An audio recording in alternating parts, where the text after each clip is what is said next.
Looking back and thinking that it's been 10 years and some change since Awaken the Fallen was released, it really blows my mind to see where we're at now, knowing that that's really the album that defined our sound.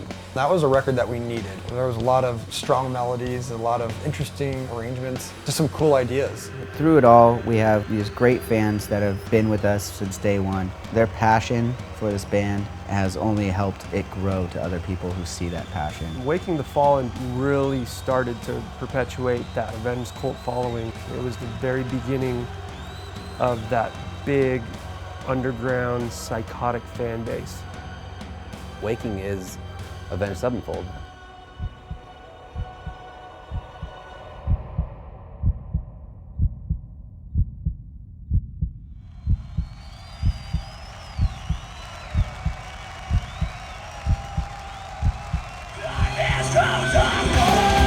In the early days, me and Matt put all of our time and effort into sending our demos to every label in the world. Every punk label you can imagine, every hardcore label. We'd look at the back of 7-inch records and be like, some obscure label and be like, let's send them a demo and see if we can get signed. At the time, we signed with a Belgian label called Good Life, and we were just happy to be on a label. They really liked what we were doing. They wrote us like a paragraph contract.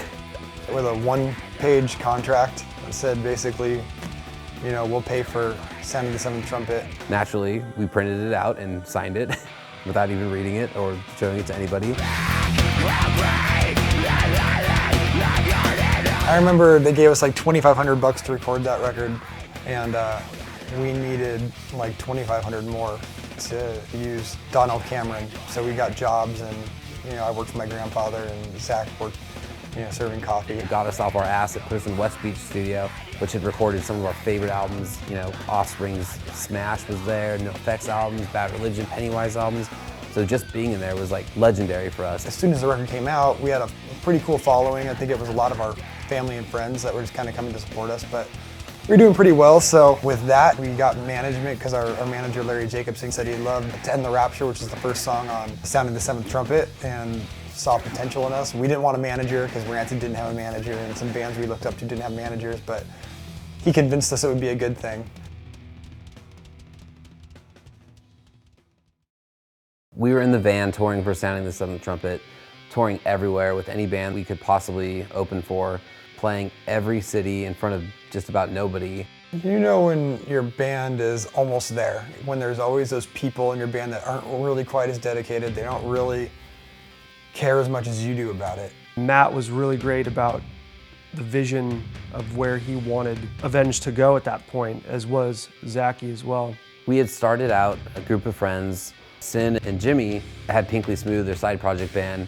And I knew from day one, me, Jimmy, and Zach were for life, and when we got Gates in the band, we'd already put a record out. Yeah, that was, for me, the beginning of Avenged Sevenfold. That was my genesis. Sin had joined the band permanently after hearing Sounding the Seventh Trumpet and wanting to be a part of it, hang out with his friends, have a band that was willing to tour and record, that was appealing to him. It has the coolest memories for me because I was welcomed into this band as a writer for the first time. I didn't come in just as a musician. Matt specifically said, I hear you're writing a lot for Pinkly Smooth. Just kind of left it at that. And I was like, I wonder what that means. He was into it, and we were all friends, so I think he was going to do it because we're friends, and why would you quit on your friends? At that point, it was me and Matt kind of scouring the internet looking for anybody in Orange County that could play bass. Before my time, there's a friend of ours, Matt Wendt. I believe he was the first bassist in Avenged. Matt Wendt, who started the band with us, he wanted to go to college and do other things. We had some other bass players in between there that never made it onto records, but Justin Sane had some issues. It's funny, we're kind of like the Spinal Tap, but of bassists. Couldn't seem to quite get it right. All great guys, but some of them had different aspirations. And then we got our fearless leader, Johnny Christ, the immeasurable Johnny Christ.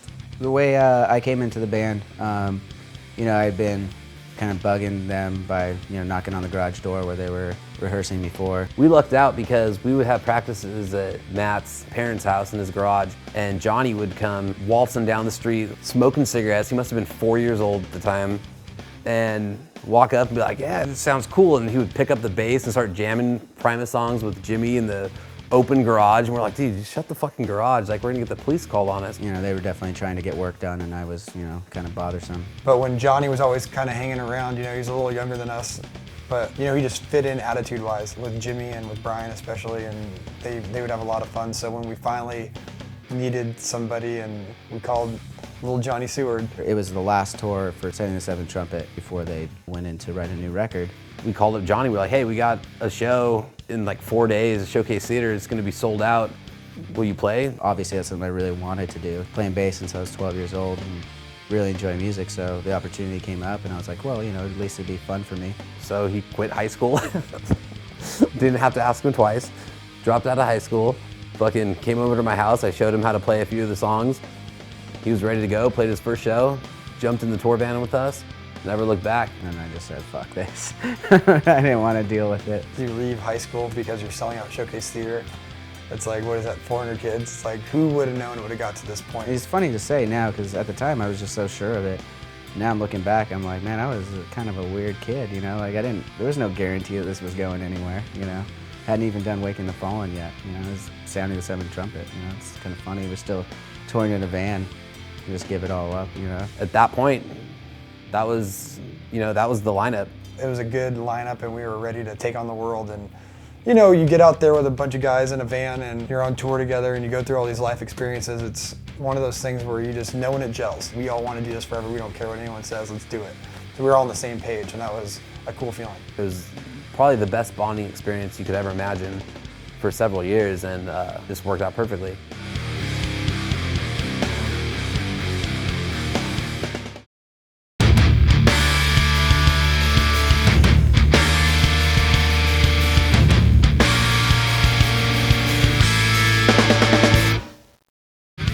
When we first started embarking upon our long journey of Waking the Fallen and the next transition of Avenged Sevenfold, it was a pretty wild and haphazard time. Touring then was a little different, you know, and it definitely toughened us up for the road. We weren't just waiting to get a show at Chain Reaction or Showcase Theater within our area.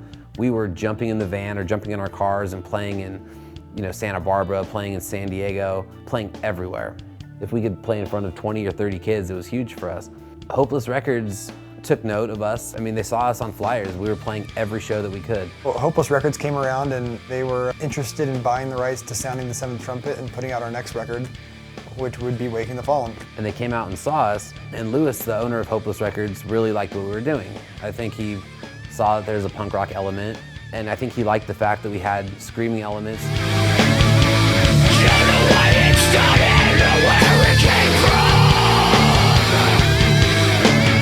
He definitely saw something in us at a time when other people didn't know what we were doing. And for that, I'm really appreciative. Everybody was really excited about what we were doing, and in turn excited us. You get with Hopeless and it's like, you know, it's a legitimate independent label that's gonna help put some money into the band, really help the distribution and everything, really help that record take off. No disrespect to Good Life Recordings, but being on a label that was in Belgium was a lot different than being on a label that was in LA, where you could actually work on things together, get a record going. So it was just always really artist friendly, you know, it was great.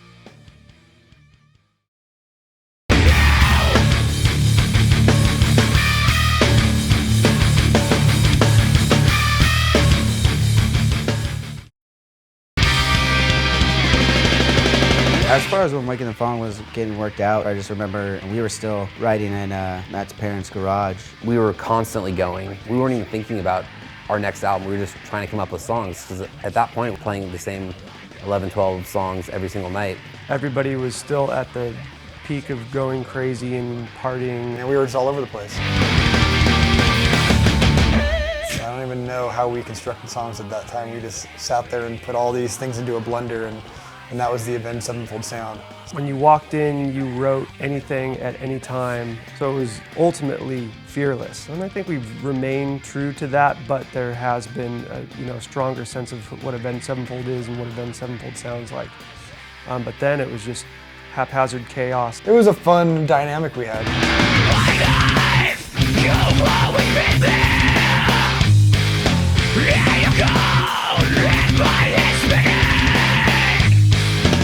Waking the Fallen was probably my favorite to write because there was just no thought, no care in the world. It just allowed for this breeding ground of creativity from us that was uninhibited. Our sound developed kind of organically because of where we live, Southern California. You know, there was a big punk scene. We were heavily influenced by punk rock, thrash, metal. You would have seen us at Warped Tour and you would have seen us at Ozfest as fans. That's just how we rolled. And at the time, when we were getting excited to write songs, which ended up being Waking the Fallen, we were listening to tons of Pantera and really, loving Dime's solos and the riffs. And we were listening to the Master of Puppets from Metallica. Sepultura and Pantera and Slayer and Megadeth, but we were also big fans of Bad Religion and NoFX and the Misfits and Dead Kennedys and all the punk rock stuff. A lot of hardcore stuff. We had two intentions. We wanted to be the heaviest and most melodic band at that time. I mean, that was where our heart and minds were at as far as wanting to write songs. We didn't want to be pigeonholed. Matt started singing more. He's got a great voice, and we didn't want to always rely on hardcore breakdowns with screams and everything like that. That's still definitely prominent on Waking the Fallen, but it was a transitional period. That's really when I think that we came into our modern sound. I think that's when Matt's voice really lent itself to being heard in the way that is Avenged Sevenfold. It was very progressive. It had still its hardcore roots, but it just was surprisingly so melodic. And when we finally had enough music written and laid it all down and heard demos and stuff, we realized we might have something here. These songs are really cool. There's a lot of intricate parts. We're really expanding on what we did with Sounding the Seventh Trumpet, trying new things. So we felt really good about it. Having that kind of foundation gave us a lot of leeway and a strong direction and sense of identity of exactly where we wanted to go. There was a lot of strong melodies, a lot of interesting arrangements, just some cool ideas, especially for some young kids that are 20 years old and younger. We didn't really know what we were onto. I know that we always had a grandiose vision of wanting to be big, but we didn't really have any idea what we were doing at the time.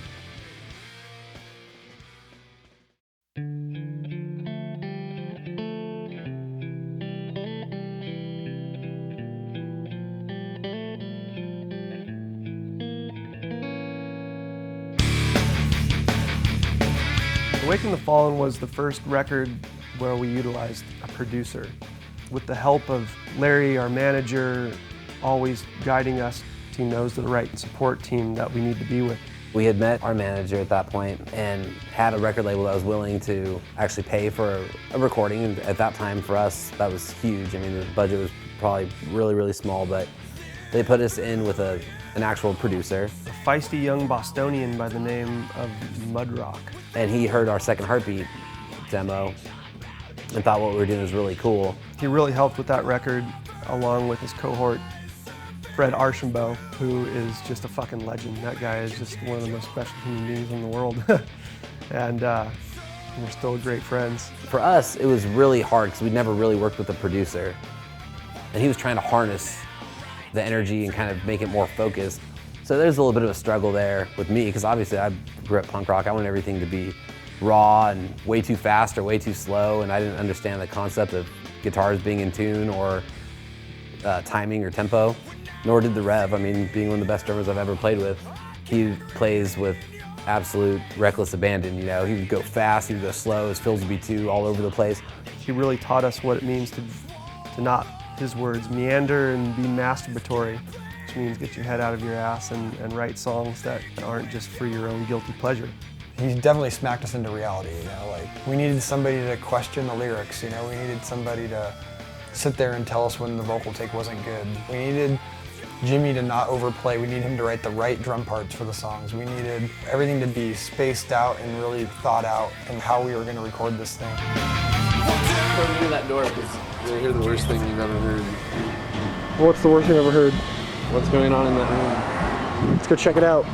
That was the only record that I think I really had a lot of trouble with. It was the first time I was ever in a real studio doing stuff. It was something that, as a kid, I never even thought of. I thought of, you play in the garage, you play some punk songs, you play around, you just have fun with it. You're not thinking about anything else like that.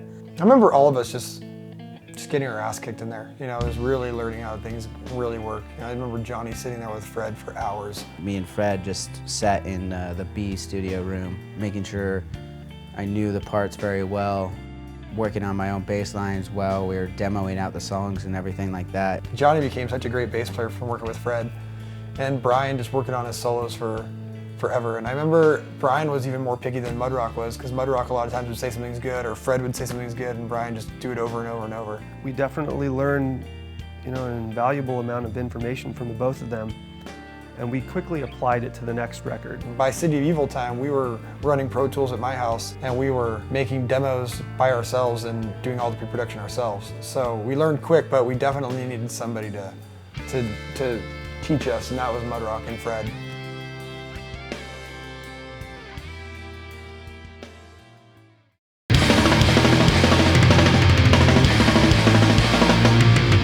Once Waking was released, I remember taking the final mixes home and listening to it and really feeling truly proud of the songs. And it was the first time that people that were the closest to me listened to it and kind of had the look on their face like, well, maybe these guys are onto something. It was taking this subgenre of music to newer heights. When we were doing Waking Fallen, there was no word of mouth via the internet. There was no YouTube. There was no Google searching bands. It was handing out flyers. It was playing the breakfast slot at Warped Tour and then standing around the sun for the next 10 hours, handing out demos and flyers before you had to pack up your gear and then drive yourself to the next middle of nowhere city. I gotta say, we were one of the first bands on Warped Tour, for better or for worse, that was a band that screamed and was heavy and had those metal, those hardcore tendencies. And people are like, what the fuck is this? This isn't pop punk, this isn't ska, this isn't punk rock. What are these guys doing? There was a buzz going around, like, who are these guys? You know, how are they on Warped Tour when this is a punk tour and they're not really a punk band? I think that helped us get a lot of attention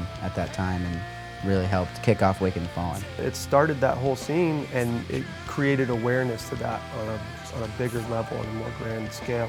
Now you look at Warped Tour and it's hard to imagine a tour without all that. You know, there's a lot of bands that are on there doing that.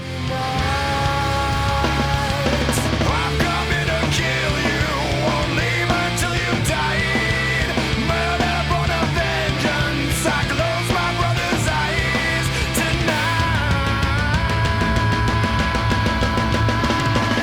At that point, you know, you're playing in front of thousands of people and doing what you set out to do, and it's like a dream come true. It was a real way to see the steady growth of the band, actually be able to visualize it and to see the progression, the stages getting bigger, the crowds getting bigger and everything like that. We have a reason to jump back in the van and go starve ourselves on the road and drive around the country over and over again. And by the time we made our way back home, we had realized that we had went from a band that had 100 fans to a band that maybe had 1,000 fans. And we started noticing people sending us letters and saying, I love what you guys are doing. I got your death bat tattooed on me. And me and Matt would talk to each other like, holy shit, this girl got a death bat tattooed. Probably like 4 months of touring up until that point when we were going around and we started noticing more and more kids with the tattoos and just waiting outside clubs all day long. It's like, wow, these people really care about what we're doing. We came back and we had sold out the Henry Fonda Theater in Hollywood. Which was a really big deal for us at the time to be able to sell that out. That was huge for us. And we were filming our music video for Unholy Confessions. You know, a show like that was like the biggest thing we'd been involved in, and it's so funny to think about now. I mean, now we're looking at, God, this summer and all these European festivals, but I mean, we were scared, not scared, but just like, it's your biggest show, and you know you're shooting a video and you want everyone to be pumped. How the fuck are you guys doing tonight, Ventura? Thank you so much for coming out tonight. You guys have been amazing so far. We are Avenged Sevenfold from Orange County, California. We just did a video for this next song. It'll be out soon. This song's called Unholy Confessions. It's the first track I'm playing around with.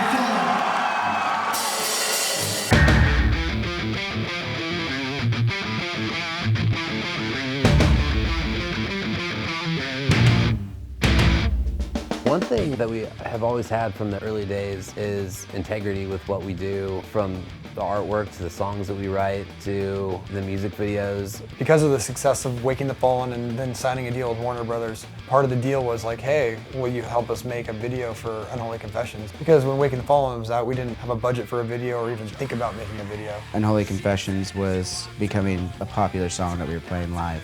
So we did one video first that we weren't happy with, so we scrapped. And at the time, it was almost like the record label couldn't believe that they had paid for a video, and we said, we're not putting this out. We used a director that we really respected, and we still do. It just, the video wasn't right for us. It was a great video too. Thomas Mignoni did it.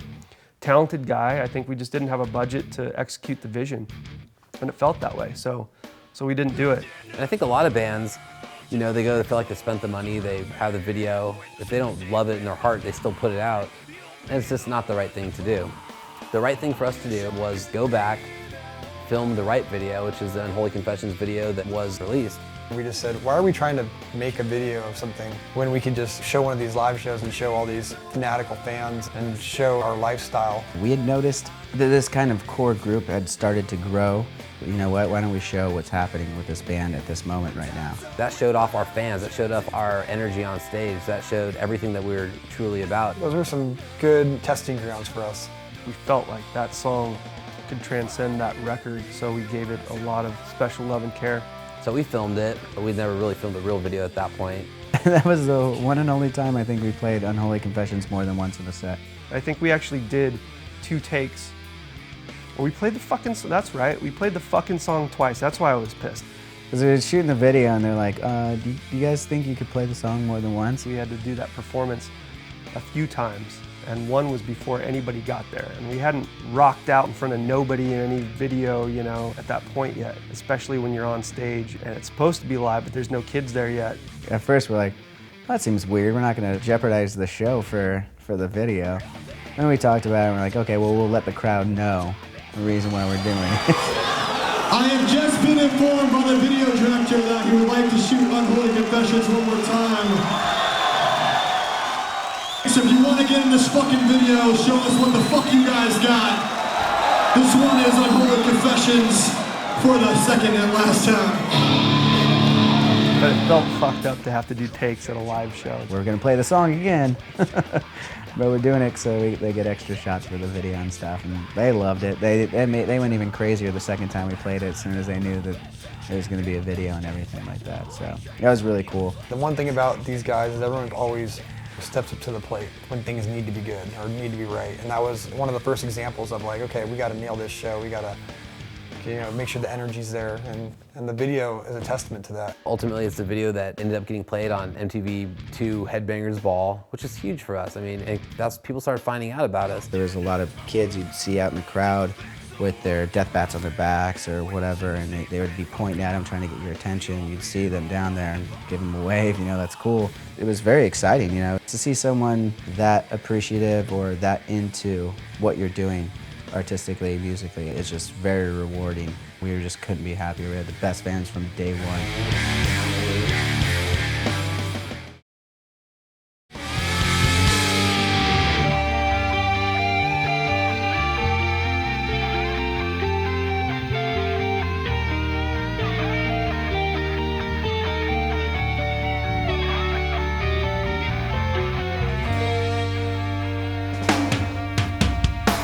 Waking the Fallen to me is a record that sounds 10 years old.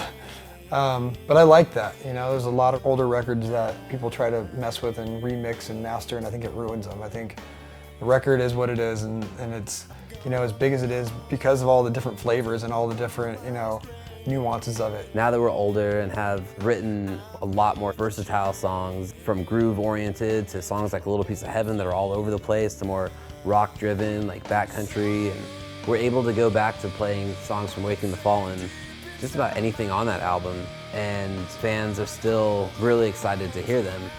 It's funny because a song like Eternal Rest is still fast as fuck. We just brought back Eternal Rest into the set for these last South American dates, and it's funny because when you play them now, maybe the first night was a little nerve-wracking, but once we got the mix right, it was just so much fun to play. It had this punk rock element to it, and it's one of the more metal songs on that record, but it feels more bare bones and stripped, but aggro, and you kind of felt like how it felt to write a song like that, and to play it was just fun. It was just so much fun. You know, as we've grown and matured, we've learned that a lot of times less is more. Those songs were even crazier on the demos before, believe it or not. We thought at the time they were trying to harness all of our abilities, but really it was still pretty wild and out there. We really just wanted to write eclectic, adventurous, crazy songs. We play Unholy Confessions every show, and it's always a crowd favorite. It's kind of crazy because, you know, this year coming up we're going to be headlining Donington, which is a huge festival in England, and you know, it's crazy to me to think that we're going to be playing some songs from Waking the Fallen. The songs have come so far, you know, going from being unsigned to all of a sudden playing 3 or 4 songs on the biggest stage in the world. It's kind of a crazy thing to think about. We were just young kids out of our minds writing music that we loved in hopes that somebody would come see our band someday. I definitely knew that there was a chemistry between Avenged and their fans that was unlike any other band I'd seen, really. They felt like we were doing something really special. I mean, we really did too, to be honest. And I think that's another reason why our fan base has been so loyal and so great throughout the years, is I think that they recognize that. And flash forward to now, again, you know, there's those same fans out there. They've grown with us as we've grown as a band, making new songs and new albums and everything like that. The shows have gotten bigger. There's more people, but there's still Avenged Sevenfold fans. They still very much have that mentality that they did at Waking the Fallen. It really feels like Waking is where it all began. I think Sounding Seven Trumpet was fun and a great starting point, but it was almost like our rehearsal album because we didn't know what we were doing. We didn't have our lineup solidified. When I listened to Hail to the King or Nightmare, that's where it all began. And it's cool to see that we're staying true to everything we set out to do. We just had such a great support team and people that came to the table and really gave us a shot. You know, there's a lot of luck involved when you look at like meeting Larry and meeting Ryan, our booking agent, and meeting Mudrock and Fred, and them even willing to do the record. It just wouldn't be the same without that group of people, you know, doing this thing. You know, Larry always keeping the record labels off our back. Lewis at Hopeless letting us do our thing, you know, not getting on our case about anything. And from early on we learned, just be you and just do your thing and do whatever you want. That's a testament to all those guys. It set us up for a really good future. We had no idea of what we were getting ourselves into at the time, but it inspired just fun, amazing, memorable moments. I'm proud of the guys and I'm proud of that record because of that those songs have stood the test of time.